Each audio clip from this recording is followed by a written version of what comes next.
Off. No down. What good now we've messed it up. Getting attacked by fucking lemurs here.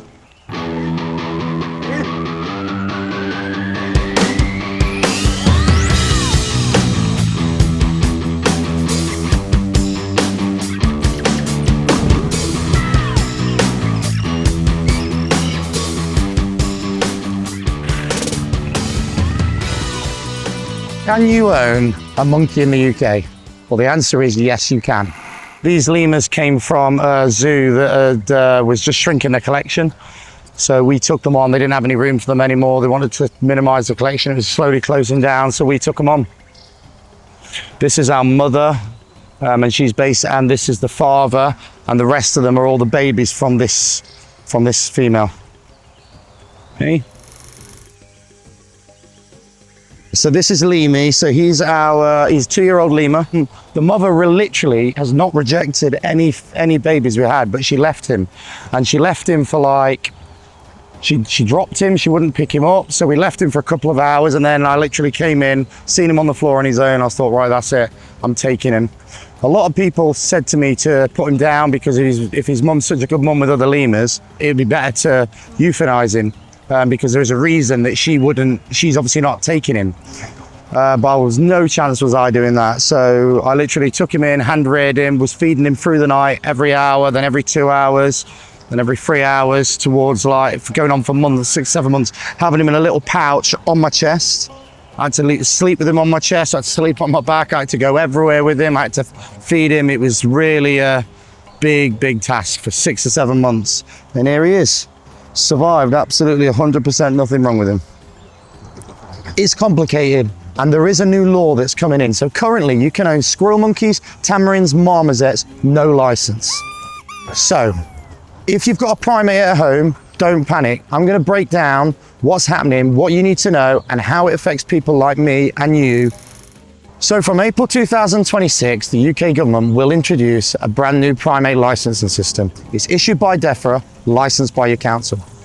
This license will be mandatory for anyone who owns a monkey or other primate or any type of primate, whether it's a pet or whether you're a sanctuary. If you're a private keeper, you will need this license. Right now, many smaller primates like marmosets, tamarins, and squirrel monkeys aren't covered by the Dangerous Wild Animal License. But from 2026, all primates, including those little guys, will need a proper license to make sure they're looked after properly and safely. The goal is simple: to protect these animals, ensure they get the care they deserve, and to make sure that public safety is top priority. This new primate license means councils and DEFRA will work with you. They won't work against you. They're not going to just come and say, you're not got it up to the standards that we want it, we're taking your monkeys off you. It doesn't work like that. They will give you a grace period.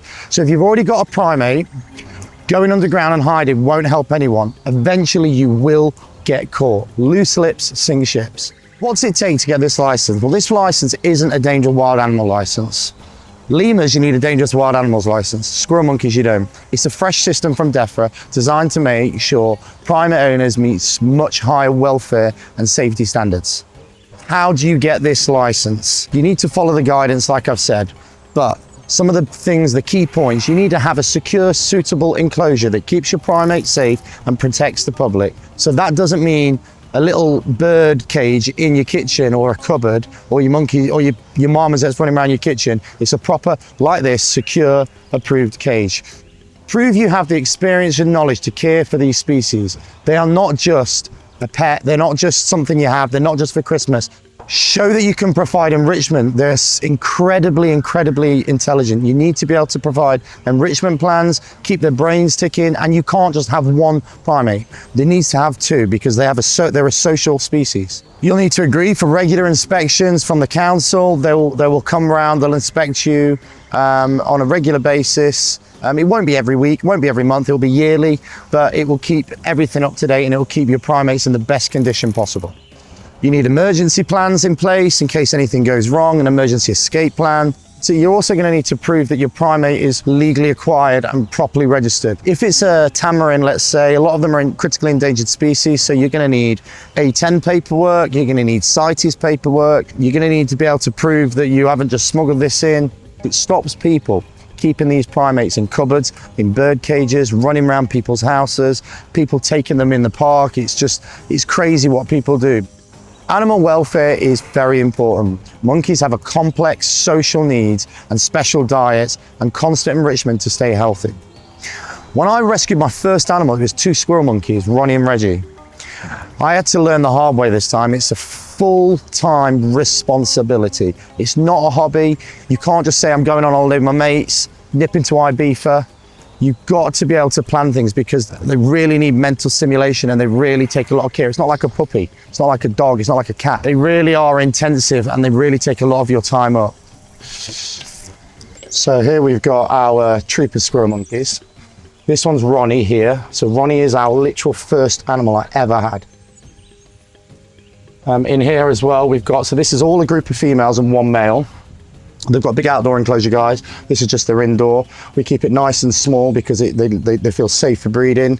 It's all underfloor heated. We have UV lights in here. So this is Ronnie. He is quite, we call him a he because I always used to call him a he, but she is quite aggressive. She's probably the most aggressive. The other ones are not aggressive at all. They're quite shy because our project here is to breed and hopefully rewild them. It's very hard to breed squirrel monkeys. But we don't do so much. We don't need them tame. We don't need them to wear clothes and nappies because that's wrong. So we leave them to be wild and be natural. So that's why they're not all over us.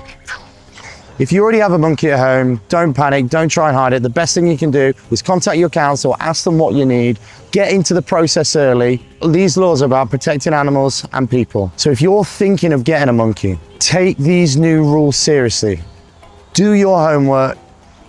Get the right license and always put the welfare of the animal first.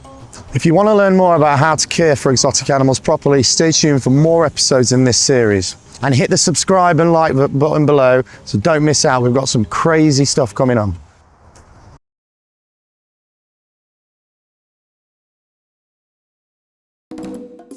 My life is wild. Literally lions, lemurs, a tapir that poos in a bucket, a puma only eats Tesco's finest. It's a bit of a mad story.